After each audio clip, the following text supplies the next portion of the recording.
కొమురం భీముడో కొమురం భీముడో కొర్రాసు నెగడోలే మండాలి కొడుకో. కళింగపట్నం మిలిటరీ హోటల్లో ఇప్పుడే భోజనం చేసి వచ్చాను. మా ఇంట్లో బగారన్నం తిన్నట్టు కళింగపట్నంలో కూడా అలాగే అనిపించింది.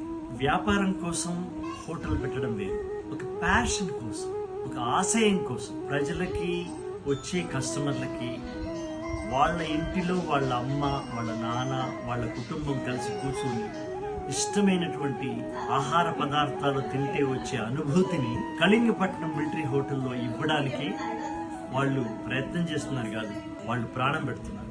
మీరు అక్కడ ఓపెన్ కిచెన్ చూడండి, లేదా అక్కడ పనిచేస్తున్న పిల్లల యొక్క ఆప్యాయత, గౌరవం, అభిమానం చూడండి. అక్కడ ఉన్న యజమానిగా, అక్కడ ఉన్న నిర్వాహకుడిగా నడిపిస్తున్నటువంటి నవీన్ రెడ్డి వచ్చే కస్టమర్లతో తను చూసుకునే విధానం ఒక బంధువుల్ని చూసినట్టు, తన ఊరి వాళ్ళని చూసినట్టు, తన స్నేహితుల్ని చూసినట్టుగా ఆ చూసే ఆప్యాయత ఇక్కడ దొరుకుతుంది. పదార్థాలు దొరకడం మామూలే, కానీ పదార్థంతో పాటు ఒక యథార్థమైన ప్రేమ దొరకడం అనేది తక్కువ హోటల్లో చూస్తాం.